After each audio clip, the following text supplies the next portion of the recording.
अस्सलाम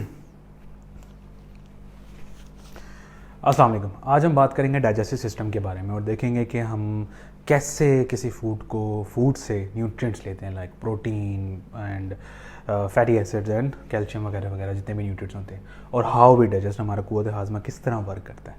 तो सबसे पहले शुरुआत करते हैं एक सिनेरियो से कि लेट्स से आपके सामने एक पेस्ट्री पड़ी है, एक पीस ऑफ पेस्ट्री पड़ी है, ठीक है।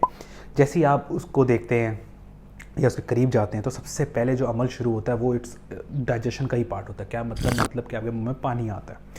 पानी आना it's also a start of digestion, is a part of digestion. क्या मतलब ये जो पानी आता है दैट्स कॉल्ड स्लाइवा, और ये सिक्रेट होता है हमारे स्लाइवरी ग्लैंड से। क्या मतलब कि हमारे माउथ में 3 किस्म के स्लाइवरी ग्लैंड्स होते हैं। एक होता है जो हमारे कान के पास होता है सबसे बड़ा, उसे हम कहते हैं पैराटाइड ग्लैंड। एक जो हमारे ज़बान के नीचे होता है, ज़बान के नीचे होता है, उसे हम कहते हैं यहाँ करके होता है, उसे हम कहते हैं sublingual gland. That's called sublingual gland. और एक जो सबलिंगुअल ग्लैंड के पास ही होता है, आपकी जो मैंडिबल जो बोन है उसके अंदर, उसके पीछे करके होता है। मैं डेमोन्स्ट्रेट नहीं कर सकता, but I will try to put a diagram in this video. वो यहाँ करके मौजूद होता है कोई, ठीक है, ये यहाँ करके, उसे हम कहते हैं सब मैंडिबुलर ग्लैंड, ठीक है। अच्छा, ये जो ग्लैंड होते हैं ना, ये स्लाइवा कैसे सिक्रेट करते हैं कि जैसे ही आप कोई चीज़ स्मेल करते हैं तो आपके ब्रेन को सिग्नल पहुंचता है। जब ब्रेन को सिग्नल पहुंचता है तो वो अपने न्यूरॉन्स एक्टिवेट करता है और अपने नर्व्स के थ्रू आपके ग्लैंड्स को सिग्नल पहुंचता है दैट के वो स्लाइवा क्रिएट आउट करें। और वो कौन सी नर्व्स होती हैं? इट इज़ मोस्टली 7th और 9th क्रेनियल नर्व, ठीक है। 7th और 9th क्रेनियल नर्व इनको कमांड देता है so that it secretes saliva, ठीक हो गया। अच्छा, अब ये जो ग्लैंड्स होते हैं, ये जितने भी हमने स्लाइवरी ग्लैंड्स पढ़े, इनकी ब्लड सप्लाई होती है। क्या मतलब कि जो पैराटाइड ग्लैंड है ना, ये सबसे बड़ा ग्लैंड है और इसको सबसे ज़्यादा ब्लड सप्लाई मिलती है। इसको जो ब्लड सप्लाई करता है, पहली जो आर्टरी होती है उसे हम कहते हैं सुपरफिशियल टेम्पोरल आर्टरी, ठीक है। ये कहाँ, ये जो कनपट्टी कहते हैं आई गेस, ये यहाँ पर कहीं यहाँ से जा रही होती है, तो ये पैराटाइड ग्लैंड को ब्लड सप्लाई करती है। एक ये, दूसरी होती है आपकी ट्रांसवर्स फेशियल आर्टरी, ठीक है। और तीसरी आर्टरी होती है हमारी मैक्सिलरी आर्टरी, मैक्सिलरी बोन, जहाँ से हमारे जो दांत हमारे अटैच होते हैं, मैक्सिलरी बोन होती है, ठीक है। तो यहाँ पर हमारी एक आर्टरी होती है that's also supplying the parotid gland which is quite near to our ear, यहाँ हमारे कान के करीब ही होता है। तो वहाँ से हमारे वहाँ पे ब्लड सप्लाई करती है, arterial blood supply. So it is maxillary artery, ठीक है। तो 3 आर्टरी आपके पैराटाइड ग्लैंड को ब्लड सप्लाई करती हैं। कौन कौन सी? Superficial temporal artery, transverse facial artery और मैक्सिलरी आर्टरी, ठीक है। ये 3 आर्टरी आपके ब्लड को रिच ब्लड सप्लाई करती हैं, ठीक है। अब ये ब्लड ड्रेन कैसे होता है, किस वेन के थ्रू होता है? ये ड्रेन आउट होता है आपके, मैं यहाँ पे ब्लू में लिख लूँ, रेट्रोमैंडिबुलर वेन, ठीक है, वेन, इसके थ्रू ड्रेन आउट होता है, ठीक है। ये तो होगी पैराटाइड ग्लैंड की artery. It's very important because ये सबसे बड़ा स्लाइवरी ग्लैंड है और सबसे ज़्यादा सिलाइवा भी सिक्रेट आउट यही करता है, ठीक है। क्रेनियल नर्व कौन सी? 7th और 9th क्रेनियल नर्व इन सबको सप्लाई करती है, सिग्नल भेजती है।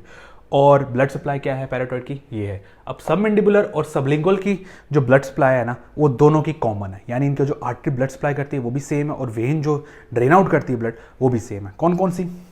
मैं इनको कॉमनली लिख दूँ। इसकी जो सबमैंडिबुलर और सबलिंगुअल ग्लैंड की जो आर्टरी है वो है सबमैंडिबुलर सबलिंगुअल, जैसे नाम है इनके, सबलिंगुअल आर्टरी और सबमेंटल आर्टरी, ये है आपकी ब्लड सप्लाई। और ये ही सेम यहाँ पर भी करता है, सबलिंगुअल आर्टरी और सबमेंटल आर्टरी, ठीक है। I am just not writing it, मैं यहाँ पे कोशिश करूँगा टेक्स्ट आउट कर दूँ। तो ये आर्टरी ब्लड सप्लाई करती है, और इसका जो वेनस सप्लाई है वो सेम यही नाम है, बस उसके साथ आपने वेन लगाना है। या क्या मतलब, यानी कि जो वेनस सप्लाई है वो भी सबलिंगुअल वेन है, सबलिंगुअल वेन और submental when, exactly the same here, S V और एस एम वी, सबमेंटल, ठीक है, submental, just writing in short terms. तो ये आपकी आर्टीरियल ब्लड सप्लाई होगी। अच्छा, अब ये इतना इंपॉर्टेंट क्यों है? ये इसलिए इंपॉर्टेंट है कि ना सिर्फ ये सलाइवा आपके फूड को लुब्रिकेट करता है, जब आप कोई चीज़ खाते हैं, पेस्ट्री खाते हैं, तो एग्जैक्टली वो जो अगर स्क्वायर शेप है तो स्क्वायर शेप भी नहीं जाता, it comes in the form of bolus, एक निवाला सा बन जाता है, एक बोलस की शेप बन जाती है। और वो बोलस शेप बनाने में और इसको निगलने में सलाइवा तो मदद करता है, लेकिन साथ में आपके टंग और टीथ भी इसको फैसिलिटेट करते हैं, इसको कैटलाइज करते हैं। क्या मतलब, जब आप चीज़ खाते हैं उसको चबाते हैं, ठीक है, बोलस फॉर्म में बनाते हैं, चबाने के साथ साथ ज़बान जो है it moves the what we say food towards the teeth, ठीक है। उसके बाद साथ साथ ये सलाइवा आता है। जब छोटे छोटे फूड के टुकड़े होते हैं ना, खुराक के टुकड़े हो जाते हैं, तो सलाइवा उसको कवर अप कर देता है, उसको लुब्रिकेट करता है, ताकि जब आप उसको निगलें इट गोज़ डाउन ईजिली, ठीक है। अच्छा, ये तो एक पार्ट हो गया कि ये इसकी हेल्प करता है। दूसरा ये कि ना सिर्फ ये लुब्रिकेट करता है, बल्कि it also start the chemical digestion. Chemical digestion मतलब हमारे सलाइवा में एंजाइम्स होते हैं। कौन से एंजाइम्स होते हैं? Like we have amylase enzyme and the sublingual lipase enzyme. क्या मतलब? मतलब ये कि जब अमाइलेज एंजाइम, जब कोई चीज़ निवाला खाते हैं, तो अमाइलेज एंजाइम जो होता है वो I am just writing it AG, amylase enzyme जो होता है AE, तो वो आपके स्टार्च जो होता है उसको कन्वर्ट करता है माल्टोज में, डाइसेक्चुराइज में, ठीक है। It's turn into sweet. That's why हम जब कुछ चीज़ खाते हैं, हमारी सलाइवा जब खाते हैं, तो हमें थोड़ी सी स्वीटनेस महसूस होती है बिकॉज ऑफ माल्टोज। उसके अलावा आपके पास होता है sublingual lipase. Lipase as the name suggest as lipid को जो एमल्सिफाई करता है, उसको तोड़ता है। क्या मतलब कि जो सबलिंगुअल लाइपेज है वो आपके फैटी एसिड को डाइसेक्चुराइड में कन्वर्ट करता है, सॉरी फैटी एसिड्स को तोड़ के डाइग्लिसराइड में कन्वर्ट करता है, ठीक है। अच्छा, अब जो सबलिंगुअल लाइपेज है ना, ये तो यहाँ पे डाइजेशन कर लेता है, माल्टोज भी कन्वर्ट करता है उसको, ऑलरेडी छोटे छोटे टुकड़ों में उसको स्टार्च को कन्वर्ट कर रहा होता है। लेकिन जो सबलिंगुअल लाइपेज है ना, ये एक्टिवेट तब होता है जब आपके ये स्टमक में जाता है। क्यों? क्योंकि आपके स्टमक का pH डाउन होता है, एसिडिक होता है, और जैसे ही वो स्टमक में जाता है वो निवाला, ठीक है, तो सबलिंगुअल लाइपेज भी एक्टिवेट हो जाता है और वो भी थोड़ा इमल्सिफिकेशन शुरू कर देता है लिपिड की। ठीक हो गया। So this is the glands, salivary glands और हमारा माउथ का वर्क जो हम करते हैं किसी भी फूड पे। अब अगला स्टेप क्या होता है? जब आपने बोलस की शेप बना ली या सलाइवा ने लुब्रिकेट कर लिया और टीथ ने उसको बोलस शेप बना ली, नेक्स्ट स्टेप होता है इंजेक्शन। इंजेक्शन यानी अब आपने निगलना होता है। वंस जब आप निगलते हैं तो that's a wonder of science. क्या मतलब?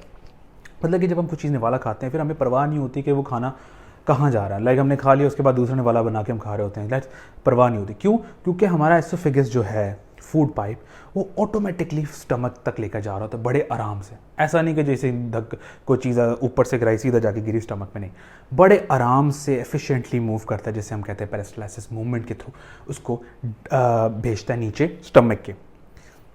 ये वंडर मैं इसलिए कहता हूँ क्योंकि ये एक साइन है कि हमारी बॉडी में हर एक सेल जिंदा है। यानी जिंदा होने का मतलब ये नहीं कि मैं बात कर रहा हूँ, मेरी आंखें चल रही हैं, मैं हाथ हिला रहा हूँ, दैट्स लाइफ। बट हमारी इंटरनल बॉडी, मेरी उंगली और मेरे हर जिस्म का खुलिया, हर सेल्स, जो ट्रिलियंस ऑफ सेल्स हैं, वो they are alive and they are working.